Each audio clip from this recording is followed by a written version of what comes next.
Wow, but look at this. In Levon's position already, c4, f4, g4, all the moves, all the predictions at once. This is great. Yeah.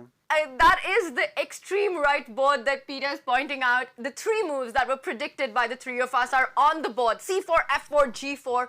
But all the ideas, you develop your queen, you develop your two bishops, and that's what white wants in this position. Meanwhile, in that extreme right, Alireza is challenging it with his own pawn movements on the king's side. f5 is also on the board by Vincent Keymer to challenge the center to at least take control of some squares. Meanwhile, Gukesh going for another approach on the queen side. The c-pawn himself opening up that queen to a potential b6 square to perhaps offer an exchange at some point.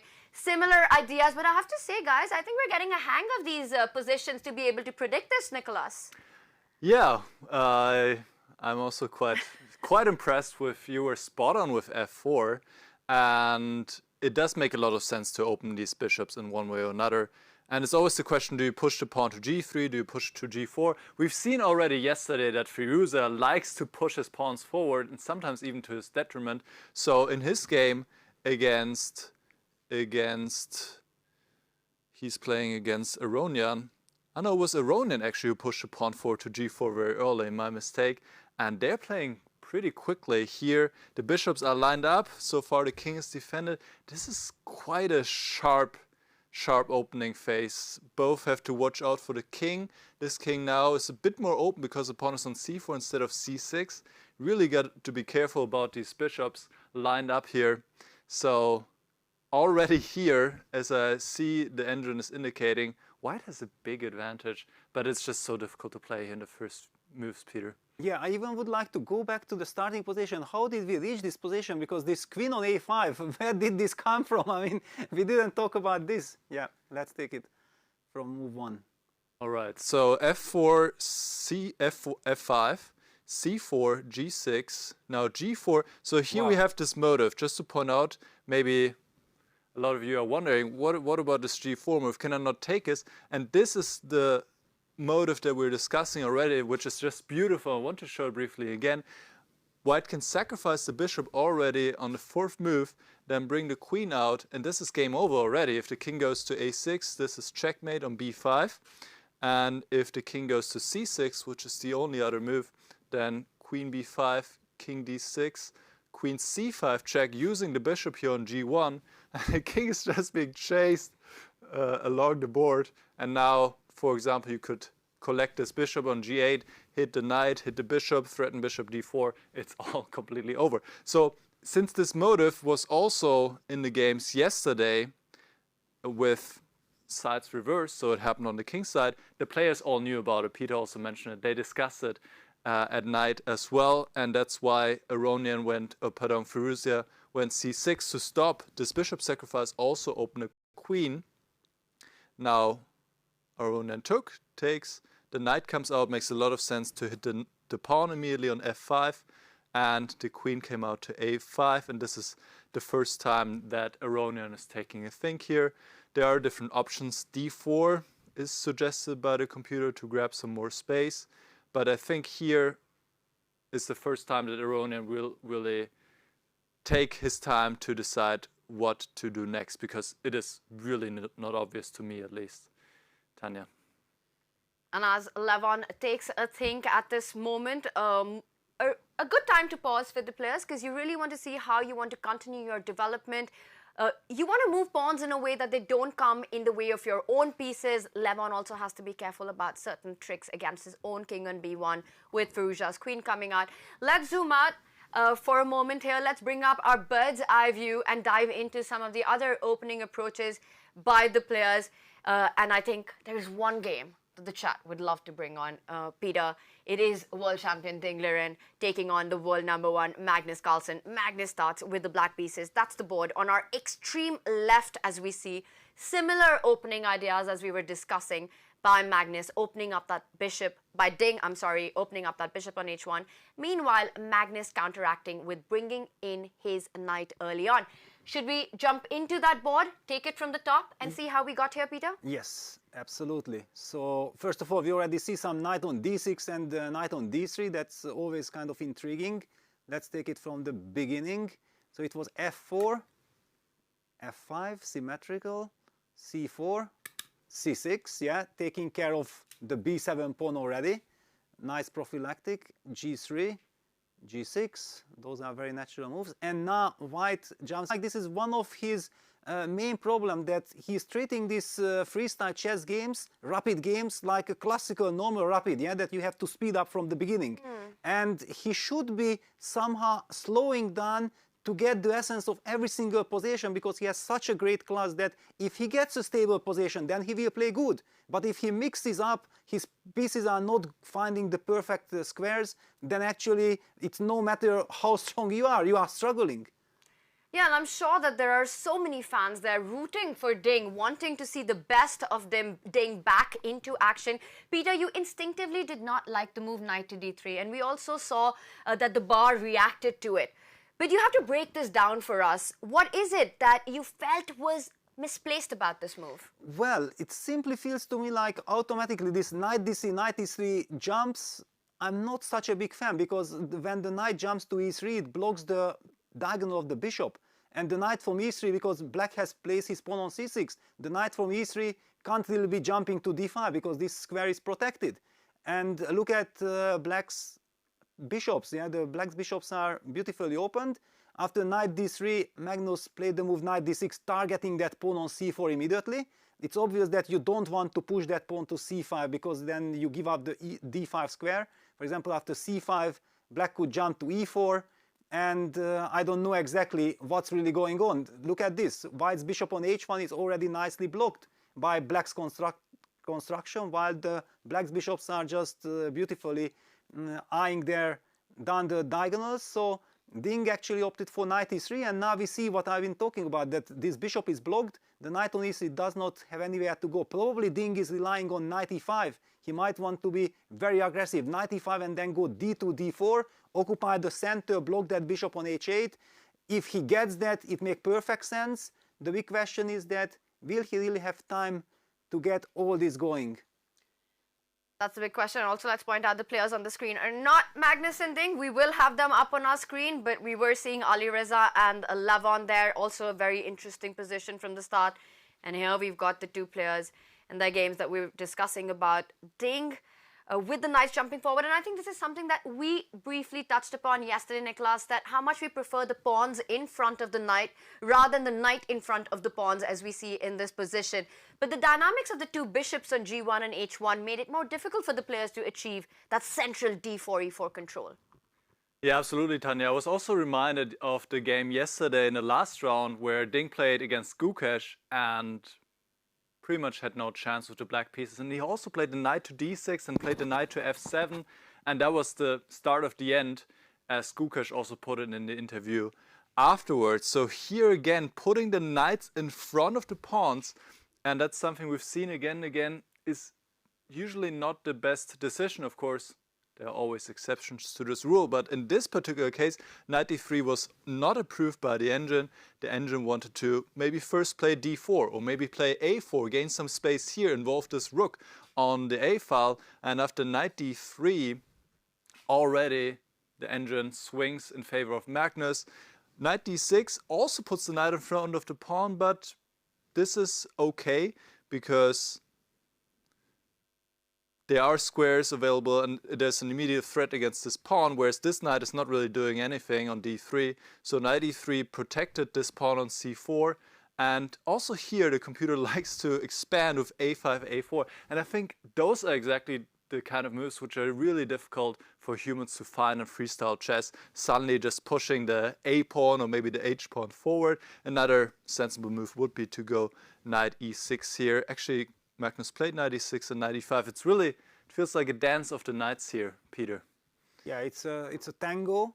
And yeah, knight e5 was clear. Yeah, it was obvious that Ding is trying to get knight e5 and then eventually d2, d4 in. If he gets that, then we would be calling actually a wonderful strategy. Yeah, our concern is that white isn't able to establish that control. However, talking about this, how does now black stop this? I'm a little bit struggling to find a convincing way. First of all, let's just highlight that black's queen cannot really move from d8, for example, out to b6 or a5, because there will be knight takes d7 check. Yeah, so black's queen has to guard that pawn. It's kind of intriguing. The move knight e6, allowing knight e5. Clearly, Magnus had to foresee something, yeah, because it was obvious that white wants to play knight e5. And is there... g5 was played. Wow, g5, immediately targeting, yeah, immediately breaking the construction. That makes perfect sense. The vulnerable f4 pawn is attacked, and how do we protect this? Maybe we shouldn't be protecting, because I don't see a good way. I don't want to play a move like queen f1. That's way too passive. Maybe it's fine, but intuitively it does not come to me as a natural one. And I think we've got to move in after g5. Instead of protecting the f4 pawn, Ding Liren on the offense, he strikes on that d6 knight, pushing his own pawn forward. And the point is that with the move g6, it has its own set of drawbacks. The f5 pawn is undefended once the knight moves away from that defense. So this is getting wild from the very beginning. Magnus captures on f4, saying if you take the knight on d6, he would have picked up the knight on e3. Ding recapturing. Let's just show that with the arrows. The e5 knight is hanging, the e3 knight is hanging. So g takes f4, played by Ding, makes a lot of sense. And now again the question is, will Magnus move the knight, or will he continue to be on the offense with perhaps knight takes pawn, because that e5 knight is also hanging in the position after that? Yeah, there is so much intrigue here, yeah, so much move per move calculation is required. And look at Ding, showing a lot of confidence here. Yeah, he is not fooled by the fact that he has lost 4 games. I think he is very determined to turn the tables, and this extra game against Magnus, yeah, if he beats Magnus, then probably he gets so much energy and he can forget about everything that happened yesterday. That would be big for Ding. That is exactly what I think he needs right now, is a big confidence boost. And Magnus there reaching out. He goes for it, Peter. We've got a move on the board. He decides to play knight takes pawn. The bishop is hanging, and immediately Ding going for d4, defending that e5 knight and restoring the pressure on the d6 knight. And the point is that this knight needs to stay connected to the f5 pawn. You go forward with your knight, white can start grabbing. Look at the tension in the center with the knights. It's a crazy position, Niklas. Yeah, this has really exploded in just a few moves, with Ding sacrificing the pawn here on f4 and entering into these complications. And it's quite fascinating. Now, after d4, stabilizing this knight on e5, this knight on d6 is still hanging, so black has to do something about it. And where does this knight go? If you place it on e4, then after knight takes f5, regaining the pawn, all the knights are beautifully placed here in this square. But again, the knight is hanging on e4, so you already have to take care of it. Maybe you could go d5 here. So this is certainly one move that Magnus is pondering, knight e4. Another move would be to play knight f7, which looks quite logical to me, to trade off this active knight on e5. So for example, now knight takes f7, bishop takes f7. And also here it seems that white can take on f5, not fearing a potential pin on the b1 h7 diagonal, but I would be quite scared with both colors here, because if a bishop is landing on these diagonals, it would exert quite a lot of pressure. And the king, it doesn't feel right now, with the rook also stuck in the corner. Quite some problems to solve, and this game could really heat up in just a couple of moves, Peter. Yes, I also feel like we have to give credit for Ding Liren, yeah, that we did notice. We were very critical him going knight d3, and we immediately mentioned that, yeah, yesterday against Gukesh he did the bad move or unlucky move knight d6, and he sticks to it. Yeah, it means that he felt that, okay, I have a bad memory with this move, but maybe in this concrete position it's a very viable idea. He is going all in with his pawns. Yeah, just look at this c4, d4, c5, opening things up. Now it's really up to Magnus to show his incredible mastery to slow white's aggression down, because on the other hand, we have seen it already, sometimes if white overextends in the center, then black will have excellent counter chances. Yeah, this the diagonals that Niklas highlighted, yeah, that the pawn on f4 is gone, so eventually if that bishop reaches this diagonal, not necessarily via h3, bishop h2, there are different routes. The same applies for black. After knight f7, for example, takes, then knight takes f5, bishop g6. Let me just, because this is such an intriguing position, let's just get this on our boards to understand what we are talking about. So after move bishop g6, luckily for white, he has the move e4, and it seems to work very nicely, because black's knight on f4 will be a target. White will get queen d2 tempo, develop the bishop also with the tempo. It looks like it could backfire, and not only this h7 b1 diagonal is weak, look at that diagonal h2 b8, eyeing that king. If there comes a check, it could be game over. So much to think, and Magnus is taking his time. He's under 15 minutes. Wow, what a start for Ding. Point really well taken, that for Ding Liren, it looks like he's the one who's pushing here with the control over the center. He sacrifices a pawn first, but gets so much piece activity. And if Magnus is not able to comfortably jump with his own knight forward into Ding's territory and has to retreat in the line that you showed, that could be big trouble given this construction of the central pawns eventually for Ding moving forward with the move knight takes pawn and e4 after that. Magnus slowing down, almost a 4-minute think by him. It just goes on to show that actually this position is very tricky for him, and perhaps he's feeling that exact pressure, because it's not a pleasant choice to make if you have to go knight f7 and you still feel that your position is landing up into that mess that we pointed out with the lines. Yes, it's kind of scary, and I might also feel like he's already regretting his choice for going into these adventures, yeah, because it was him inviting white to go knight e5, and I'm going to challenge it with g5, I'm going to break your construction. And Ding had a very fine judgment that, okay, you are the one who first captured my pawn on f4, but I'm occupying the center, I'm kicking that knight away from d6, the f5 pawn going to fall, and Magnus Carlsen is in for a very uncharacteristic long thing. Yeah, we know Magnus likes to control the clock, he likes to put the pressure on his opponent. Now the pressure is on him. And let's get chat predictions in at this moment. In this historic match in some ways between these two players meeting each other, facing each other over the board for the first time. Given this explosive position, it's what we've come to expect of freestyle chess. Who is a favorite, according to you, to win this game between Ding Liren and Magnus Carlsen? Who are you rooting for? Tell us in a chat. As Magnus takes a think in this extremely difficult position, but we know just how difficult a player he is to beat, no matter how challenging it might be on the board.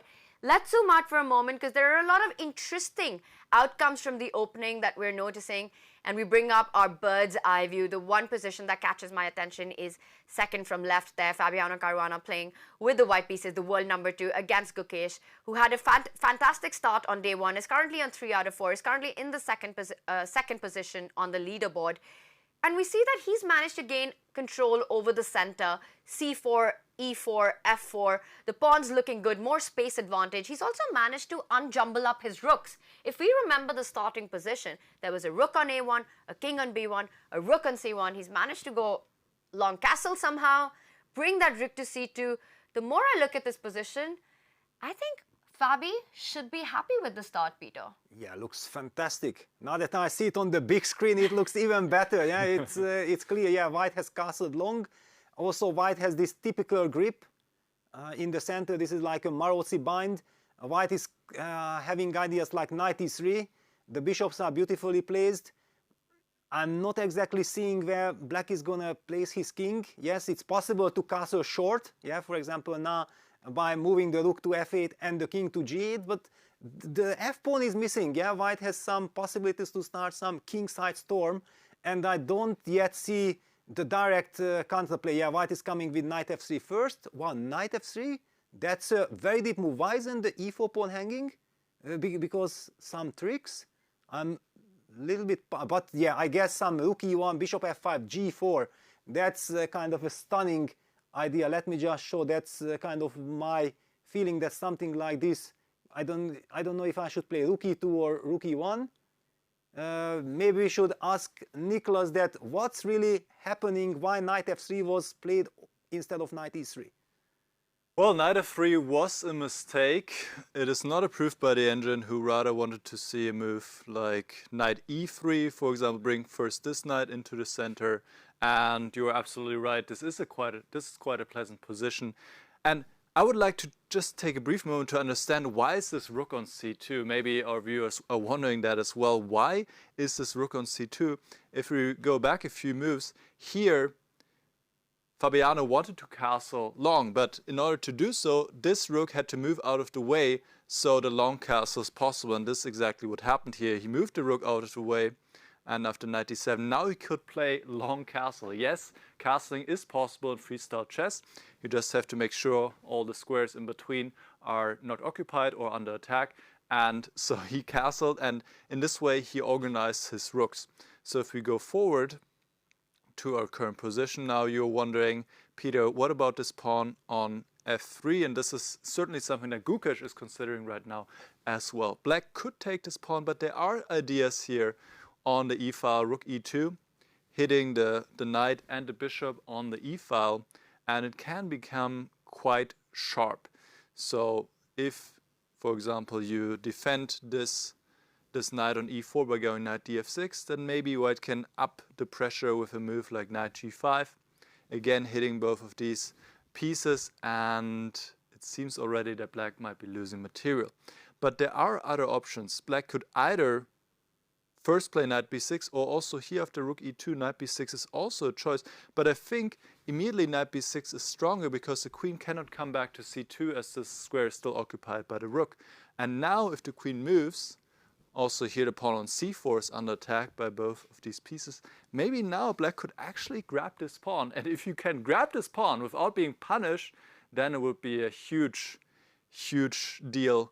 And maybe Gukesh is taking over. I'm expecting Gukesh to take quite a long think here, because he will definitely be eyeing this pawn. Tanya.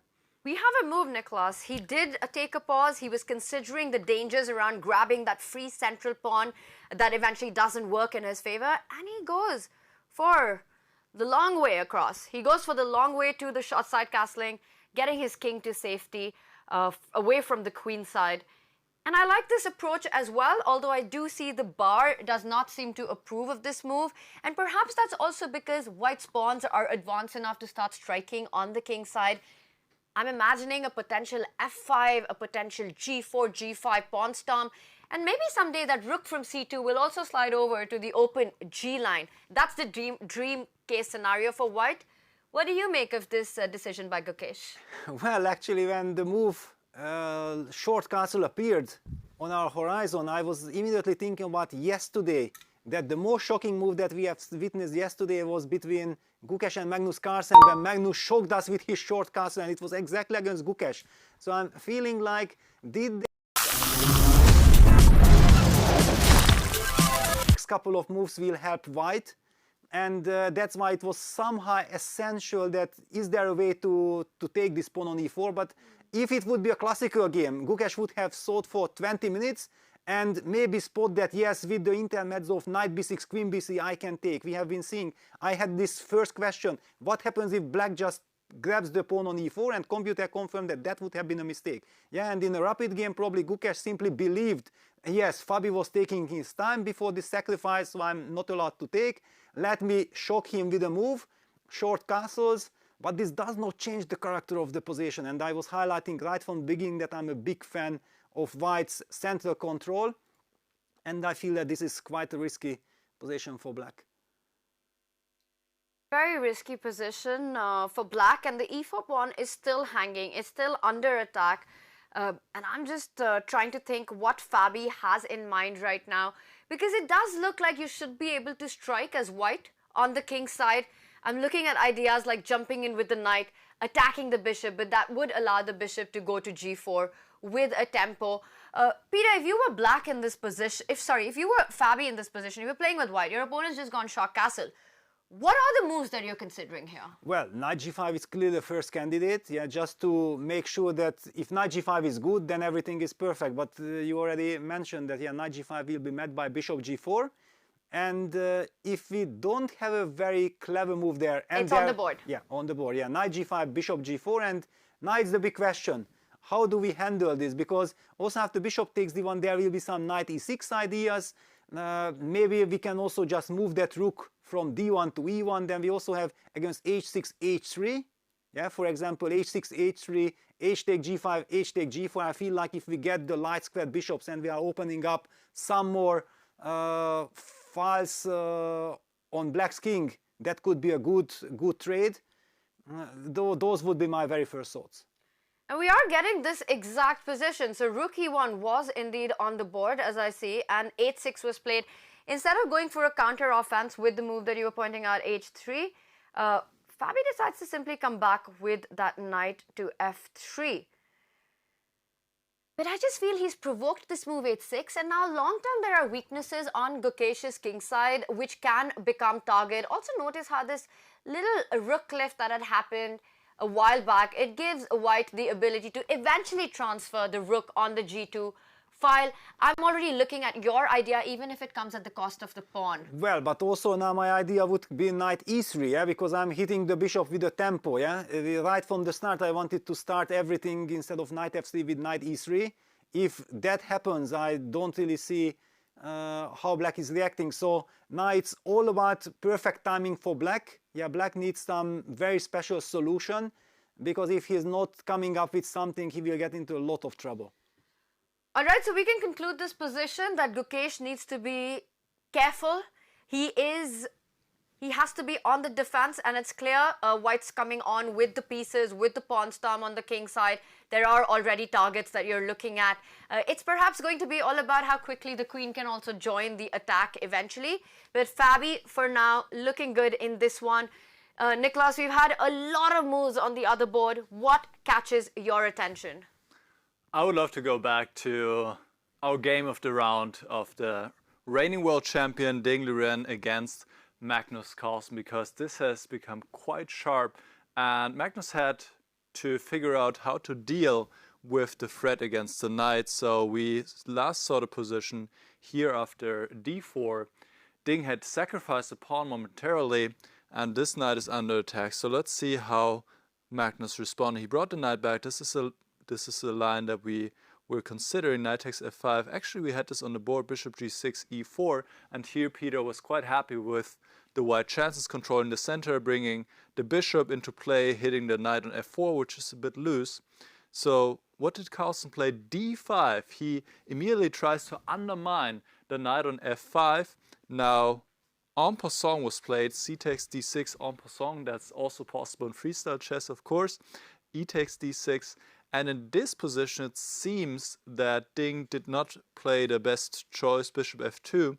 Instead, he should have brought the rook in with the rook swing, a4, and then opening up the third rank for the rook. Difficult move to play, but you have to involve all your pieces. This is very, very important in chess. You have to activate and develop all your pieces, and the rook is definitely a piece that is not in the game at all so far.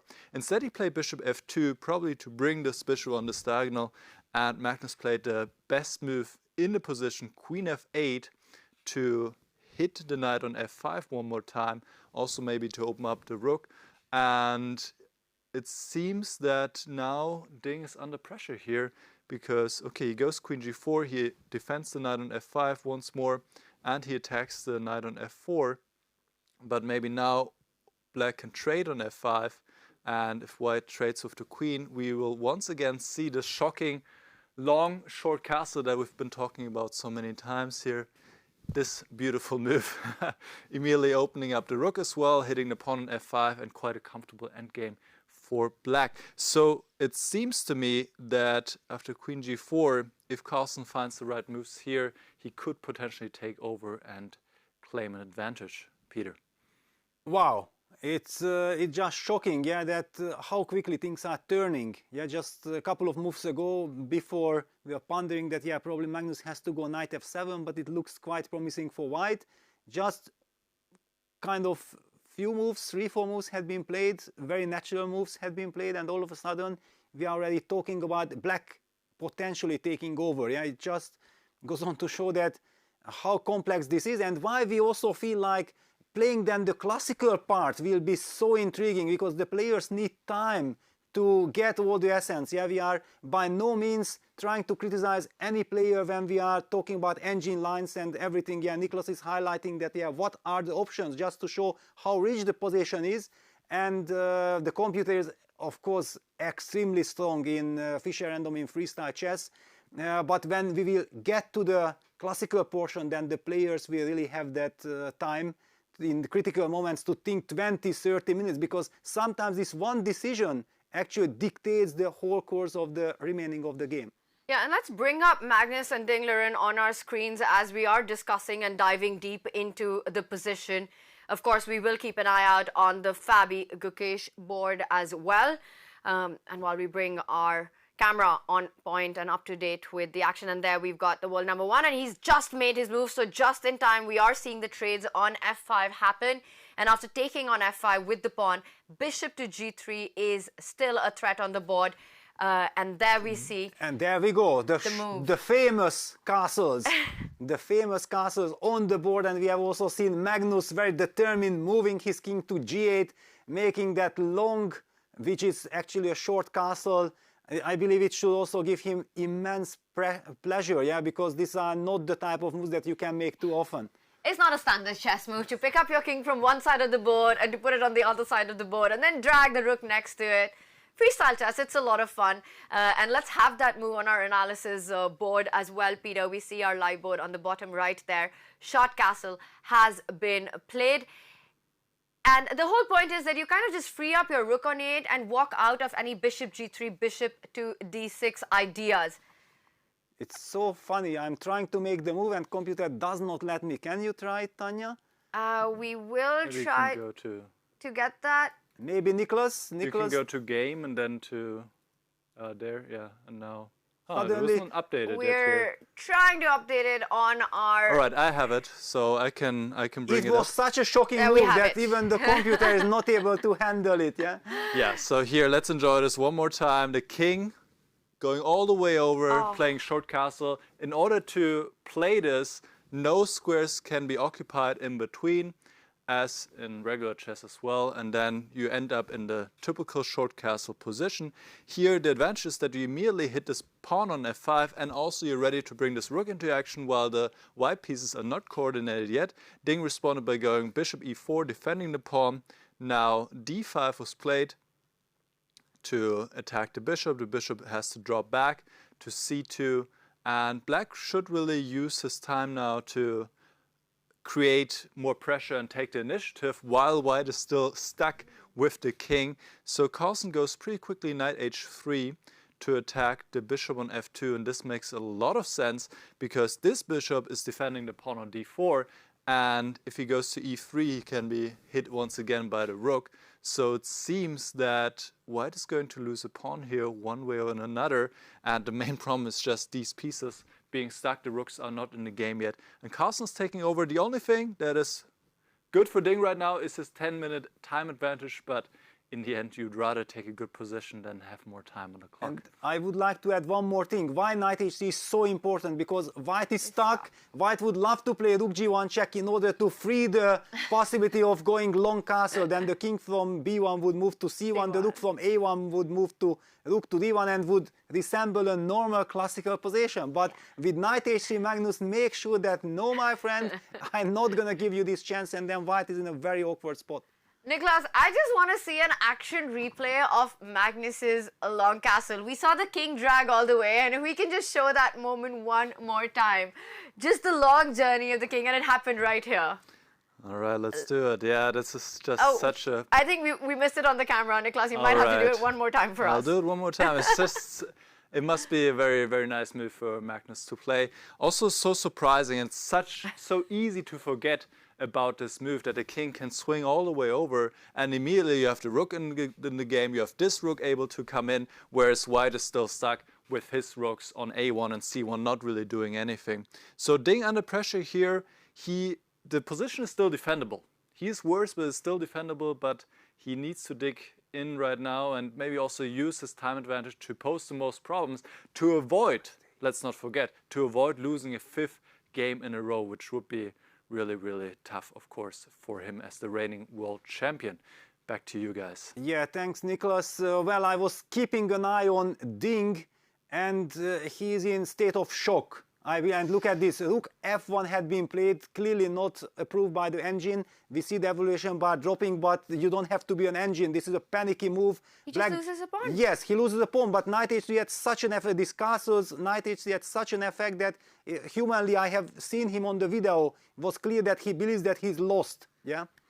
We're just seeing Ding collapse in this position. After Queen G4 happened and Magnus's sequence of moves since then playing precisely, and now he picks up a pawn, you do the count, it's an extra pawn for black, but it's not just about that. It's two connected passed pawns on the queen side, which will eventually start rolling down the board. You don't need to rush with it. You don't need to create weaknesses. Many of us might feel, play c5, get those pawns going, but do you really want to make a d5 target for your opponent? So I won't be surprised if Magnus just plays this slowly, steadily, bring that rook into the game, fall back with your bishop, and only when the time is right, you start pushing your central pawns.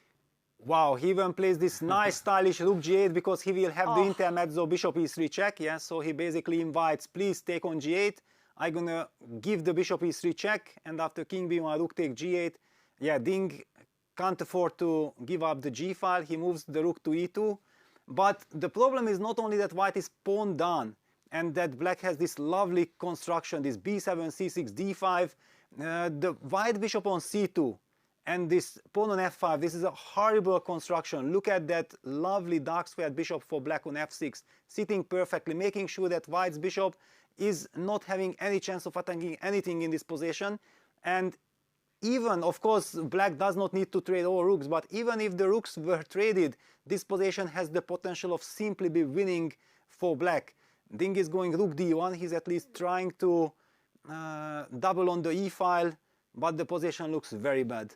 And now it's an interesting moment because Magnus will decide if he wants to go for that double rook trade or not. He decides to avoid it for now. He's coming in with his rook to g4, also with the potential doubling up of the g file. It's the only other open file in the position, eventually infiltrating on the second or the first rank. I think for Ding, he knows it that this is an incredibly difficult position to defend. He needs a miracle to save this one. And look at this, yeah, Magnus is now speeding up. Ding feels like his only chance is to play fast, yeah, because the position is objectively lost. But Magnus shows a lot of confidence, not thinking about how do I convert it. He knows that this is a winning position. Let me just make the most natural moves. The rook entered the second rank. How is Ding handling the situation? He's trying to trade off a pair of rooks. Yes, but at the same time, this means that the rook from e6, even after trade, would need to retreat, which would give back all the activity Magnus takes. And now he can capture the g file, or does he go for a rook trade? He captures the g file. He wants to start putting pressure on white's pawns. That bishop on c2, Ding's bishop, there are no targets. The pawn on f5 is coming in its own ways.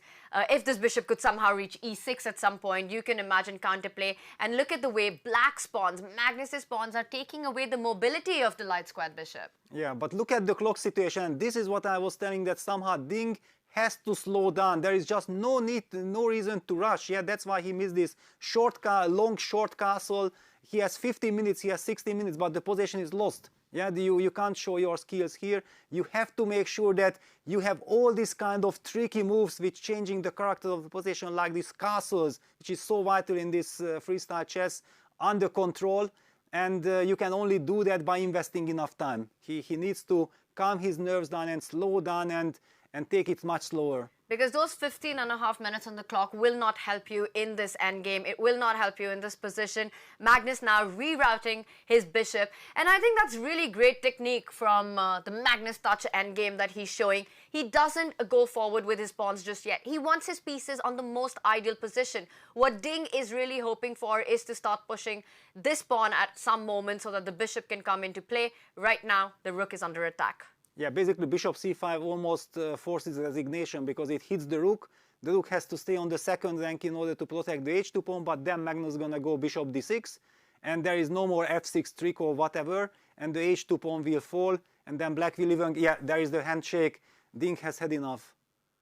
And that is the 5th loss in a row for the world champion Ding Liren in the freestyle chess.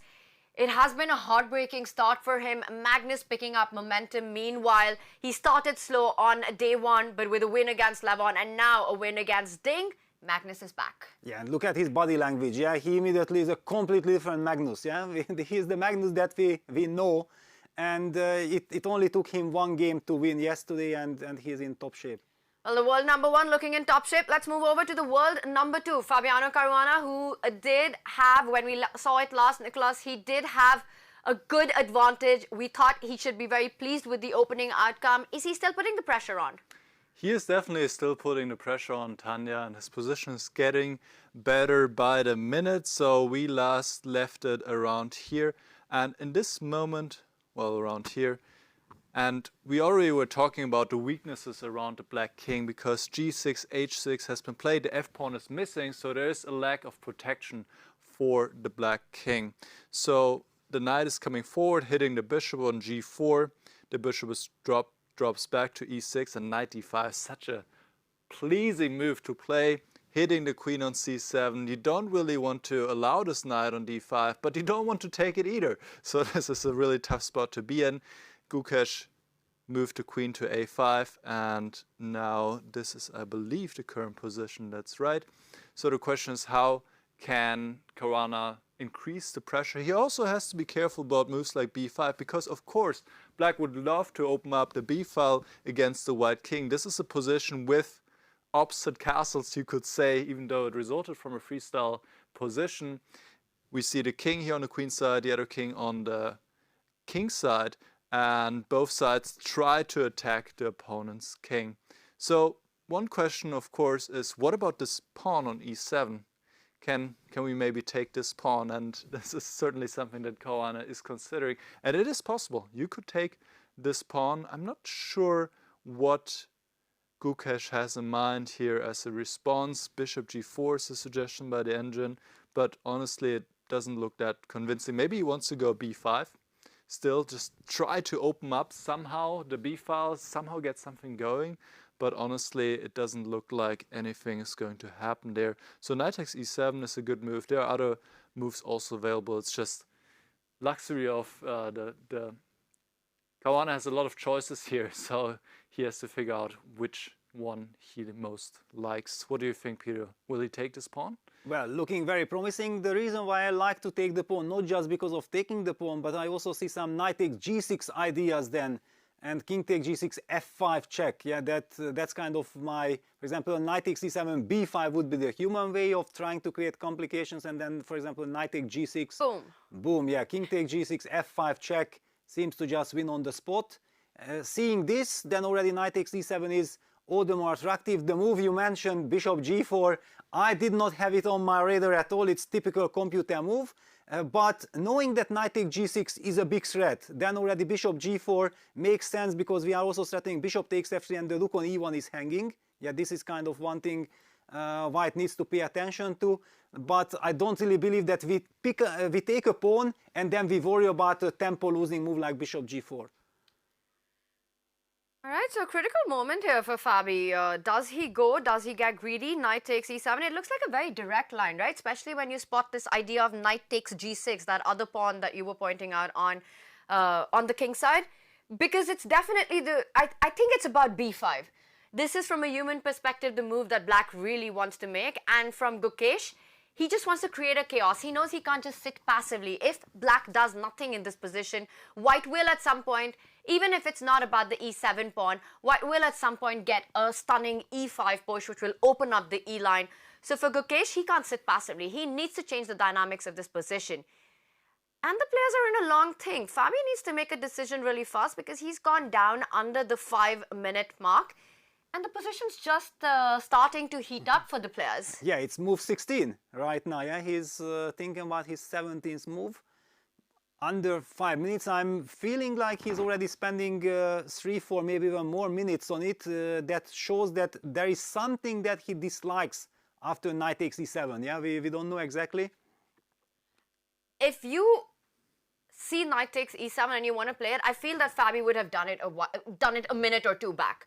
The more time he thinks, the more I feel that he doesn't want to go into these complications with the knight takes pawn. He's reaching out. or not. I thought he was about to make a move there, but Fabi, he's getting close to a time scramble right now. Yeah, he's showing some signs of nervousness. Yeah, he feels that his position should be very good, but at the same time, he most probably is also worried that if I get greedy and take that pawn on e7 and it backfires, it gives black enough chance of creating counterplay, I will regret it. So yeah, all eyes on Fabi. He needs to make a move. He's down to 3 minutes 36 seconds. And also, the more Fabi thinks, the more confidence Gukesh gets. He's getting that extra time to delve deeper into the position. And to my mind, I'm just thinking, what does Fabi want here? If it's not to go for the e7 pawn, if he doesn't want to get greedy, what are the ideas that would come to one's mind? One thing that I would really want to achieve in this position is a timely e5 break. Could Fabi perhaps be considering improving the position of his pieces and then striking in the center with e5? Yeah, but it also gives black the chance of going b5, yeah, creating some counterplay when, or again, e5 won't be really possible because then b takes c4 will be an issue and the knight on d5 will be hanging. But it's all about Fabi. He's under 3 minutes now. We have seen him on camera full focus that he's nervous. He just doesn't understand. Why can't I find the right way here? Make a move, Fabi. Does it surprise you how long Fabi is taking here, Niklas? It is surprising because nothing seems to be obviously wrong with knight takes e7. Of course, we have the help of the engine, which is telling us knight takes e7 with the idea knight takes g6 is perfectly fine for Fabi. I think we get a move. We have a move? We got a move, yeah. Fabi actually played. He played the neutral bishop e3. That was also one of the choices by the engine, but well, it's less direct, improving the bishop, maybe bring the bishop to d2 first of all. And then, yeah, I don't have it. Let me pull up the board real quick. I was looking at the game by Vincent because there's a critical moment as well, but there's so much action, it's difficult to get to everything. So bishop d2, b5 instantly played by Gukesh, now bishop d2, and the queen drops back to d8. And this is also looking good still. Just Fabi has to make moves quickly since with so little time in such a complicated position, things can go wrong pretty quickly. Now f5 might be a strong move to finally open up the position, even though I'm not completely sure what is the idea if black just takes. Well, we see the pressure on e7, that is the point. If the bishop now takes this pawn, then white can take on e7. And once again, you don't really want to take here because now the position is closed and black is definitely going to miss this light squared bishop. But let's go back to the current position of the queen d8. And 2 minutes for Fabi, 2 minutes against 6. This could be a huge time scramble, Tanya.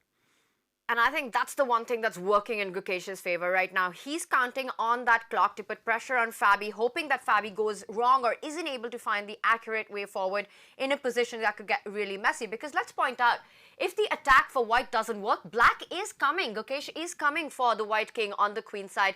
We see the move queen to e3 sidestepping, any pins along the diagonal, any threats once black was to capture on c4. And as you're pointing out, Peter, setting itself up with the bishop, eyeing that 8-6 pawn now. Yeah, wow. First, when I saw the move queen e3, I thought like, wow, what? What's the point? And then I immediately noticed, yeah, Fabi is plotting something. Yeah, this f4, f5, and the battery. The reason why it's so easy to forget that the h6 pawn can be vulnerable, that white's bishop, just a couple of moves ago when we discussed in details the position, was still on g1. Yeah, so this bishop e3, bishop d2, queen e3, kind of very deep regrouping by Fabiano. Did Gukesh already react to it? Yes. Bishop g7, protecting the pawn. Yeah, that was a nice way of protecting and putting the pressure on Fabiano once again. Then, okay, you had your idea. What's in store next?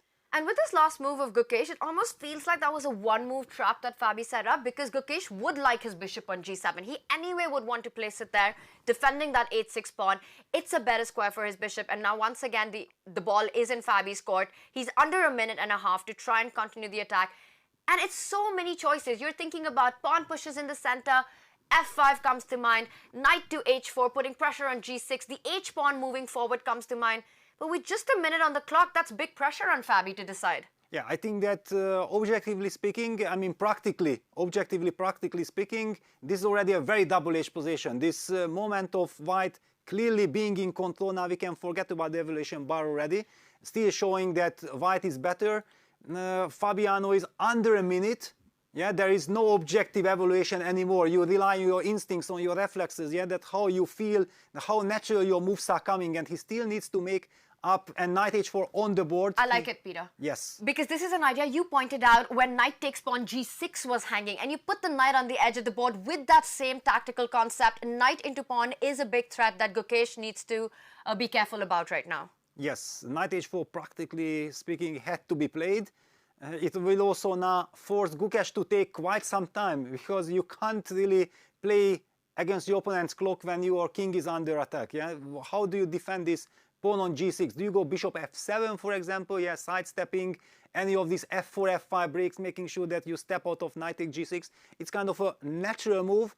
I'm most probably expecting the move bishop f7. Also, it gives eventually us the chance of going e7, e6 next, asking that, challenging that knight on d5, please get traded. It is a big moment for G.O.A.T, who's on the defense. The good news is that he's got those extra minutes that you need to think and calculate right now. There is fire on the board on the king side. Look at all of White's army. The knight on d5, the bishop and the queen lined up, the rook in the center, the knight on h4. Black's king definitely feeling the heat, and it will explode once one of the pawns, it might be e4, might be f4, might even be the g pawn moving forward. It will explode once there's a pawn break in the position, Niklas. Yeah, absolutely. And I'm really, really worried for Fabiano here, because it is such a complicated, such a double-edged position, and you have 50 seconds on the clock. Yes, he is getting 10 seconds with every move, but the time situation can really, really make a difference. And I think, even though objectively Fabiano is better, practically, probably G.O.A.T has the better chance already, and I would expect him to go bishop f7 fairly soon, because it makes so much sense. You stop this threat. As Peter said, you introduce ideas with e6 to kick this knight away, and already here, White has to go for it with e5 or f5 now, or his advantage is completely gone. And we will see in a moment if indeed G.O.A.T is going for this move bishop f7. And no, he took on he took something. He took something. He took on c4. Wow, really asking for it. He is asking for it, and immediately knight takes f6 the reply.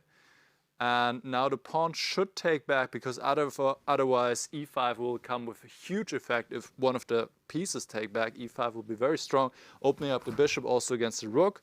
So e takes f6 should happen. And now this move knight takes g6. This was the whole idea behind knight h4 by Fabiano. No, knight takes g6 should be very strong. But let's stay with the game, and back to you. Yeah, we're getting the moves in. He decided to take with the knight, and the tactical motive that you pointed out is on the board, opening up that bishop on h1, and looks like G.O.A.T is about to lose material here. Well, I'm not really worried about the a8 rook. I'm worried about the position falling apart. That's the biggest problem. Yeah, d takes e5 played, and now Fabiano, did he make a move? He's about to make a move. Yes. Okay, he takes the rook, because it also forces Black's queen away. Queen takes 8, so queen takes e5 will be played, yes, on the board. And bishop f7. Okay, still some compensation, but objectively speaking, this is looking very bad. White can also put the bishop on c3, total cemento. That's the move that changes everything, because otherwise, if that bishop from g8 comes to life, it's a whole different story. But with bishop c3 coming, White seems to be in total control. I'd also be really worried about a move like f5 eventually landing on the board, and that white knight jumping onto g6, even if it comes at the cost of a pawn. Right now, you need to watch out for any diagonal threats that you're pointing out. Bishop c3, I think it has been played, Peter, so making sure that the black knight remains connected to this bishop, or there might be a bishop trade, which of course favors white, because the king would start feeling even more unsafe. Yeah, and look at the clock situation. Fabi was down to 40 seconds. Now things escalated. He could make a couple of moves automatically, and he's already back to 120. The position has stabilized. G.O.A.T has played queen to c6. Yeah, trying to activate the queen. It makes sense, but unfortunately this long diagonal issue That's gonna hunt Gukesh. Also his pawn structure, yeah, the c5, c4 pawn structure is not going anywhere. Imagine that pawn instead of being on c4 would be on b5. There would be b5, b4 ideas kicking that bishop away. It's also not possible. f5 on the board, I think. Striking, he gets the bishop, he gets the pawn going, and black would love to make the move g5, but invites the white knight to jump in. And this is the idea that we were talking about earlier. Even if it comes at the cost of a pawn, the light squared weakness is the e7 pawn, eventually at some point being such a huge weakness that will fall. The h pawn moving forward, h4 coming in, and the ideas that I'm pointing out are all after you do take, bring your king out.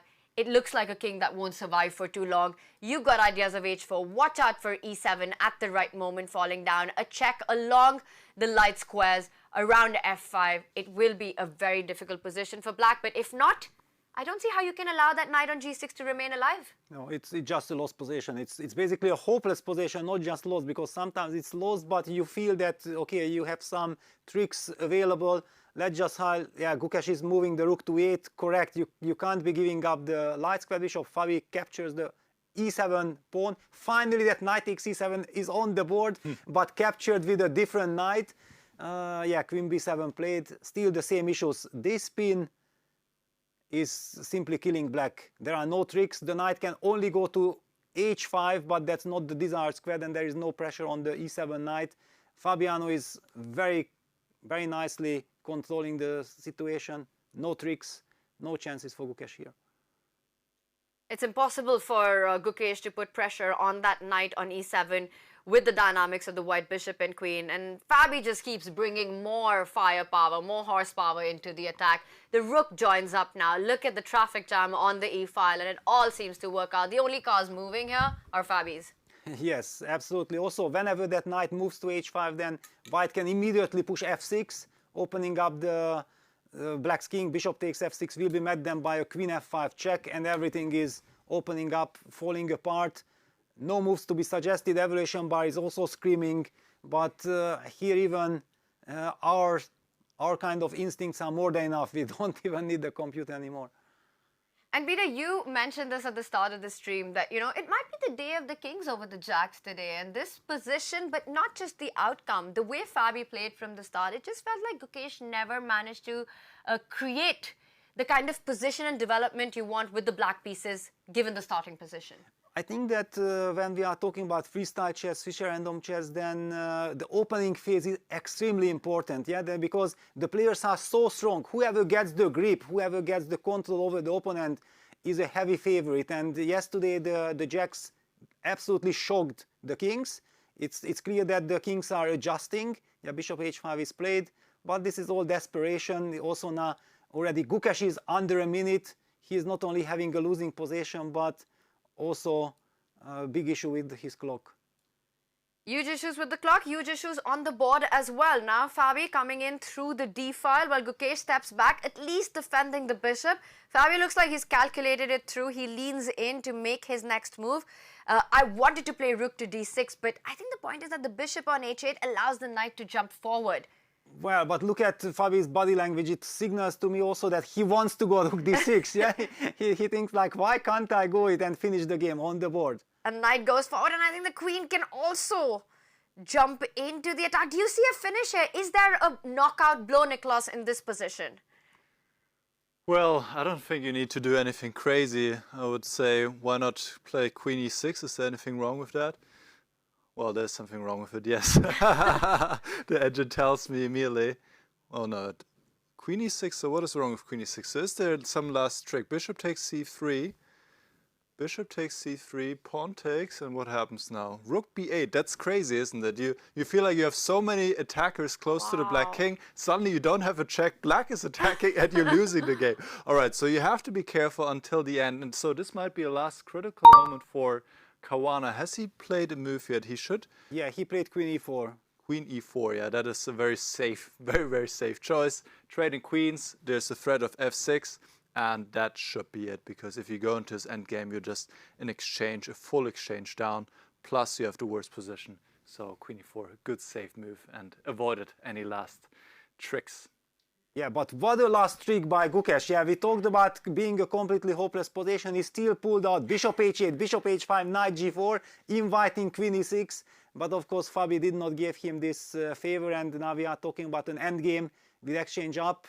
Still little murky, but objectively it's completely winning. He said it, that the young jacks are very tricky, and you're absolutely right. That incredible line that Nicholas just pointed out, where it's Gukesh who's coming for White's king, completely unexpected. No checks on the board, but Fabi navigated the calculations correctly. He continues to do that, and look at that classy moves. He leaves the rook on e6 hanging. He knows that it's not about being exchange up, but about just converting this position. Look at Black's pawn structure, and I think after bishop takes rook, you could capture with the pawn simply, but there's also ideas of knight f6, forking the rook and the king. So just tactics and tactics. It is resigns by Gukesh. Fabi takes the point in quite a dominating game with the white pieces. Yeah, a very important win for Fabiano. And it's nice from Gukesh. You look at this. He designed what he's not running away, discussing the game. But we get a chance now to also look at the two other games, which definitely had been a fascinating battle, but we didn't have time. Where do we jump? Let's take it over to another game where the king looks like it's absolutely without any shield in the position. A set of major pieces being traded off here. Levon versus firouzja. This was fireworks from the start. Levon picking up the pawn. It's equal material, but Black's king feels very unsafe. Yeah, it's unsafe. On the other hand, thanks to queen on f5, rook on a2 has quite a lot of activity. Levon making the correct decision of breaking the construction d4, d5, making sure that his rook from d1 automatically is activated by the opening up the d file. Yes, and it's really true that how the rook on e2 and the queen on f5, they take away some key files, they take away some key positions for White's rook to attack the king. So Levon finds the way to get the king, to get the rook into the attack. We are seeing some trades happen, both players playing under a minute. Niklas, what do you make of this position? Is Alireza's king, can that be a target here? I think in practical terms, if you have such an open king and so little time, this is just so difficult to play with seconds on the clock. If anybody can do it, it is probably firouzja, but practically Aronian must be the favorite here to win this position against this king. However, now the rooks are getting traded. This is of course big positive news for Black, because without the rooks the king feels much safer. So I think rook takes d5 was not the best way forward, and with the rooks off the board I would expect a draw here. Peter. Yes, on the other hand, the a4 pawn and the d7 pawns are both hanging after the rook trade, rook d1, queen d1. My first instinct was also, okay, wow, it's great news, but knowing Levon, he is always very smart. He has some ideas, and look B5 at this. looks strong. B5, nice. Yeah, takes, b5. These are the moves that are so easy to miss, and Alireza, with 30 seconds on the clock, is clearly super sharp, finding that move. And thanks to this move, he should survive. But queen e2, queen e2 is there. Exactly. Yeah, putting the pressure. He doesn't find it. Wow. It was a tricky move, and maybe we can just show that idea really quickly. Queen e2, if you take the pawn, then the queen comes in with a check and picks up the pawn. Instead, Levon, keeping more pawns on the board, pushes the pawn. It can be picked up, but at the cost of the d7 pawn falling. It looks like it's closer to a draw. Yeah, then it's a draw. By the way, we have seen the game between Abdusattorov and Vincent Keymer has just ended. Probably it was a draw. Vincent was pressing and he was shaking his head. He was definitely not happy that Abdusattorov, and there is the handshake. There is nothing to play for. What a missed opportunity, this queen e2, this queen endgame. I wanted to highlight, I have done so much commentary, and Magnus was always the one who was making the most out of these queen endgames, yeah? With queen e2, asking question, because c takes b5 is a big threat, and after b takes c4, queen takes c4 is a check, and the pawn on a4 is falling. So Black probably has to rely on the very fast counterplay with the d pawn, and of course the queen endgames are crazy, but White should have winning chances. Oh, quite a big miss, and it comes down to having those seconds on the clock as well. And queen e2 is an easy move to miss for the players, and instead we saw a repetition on point there, which concludes our first round of the day. 2 decisive games, 2 draws. Magnus versus Ding was a topsy-turvy fight where we really felt that Ding got the better out of the opening, but then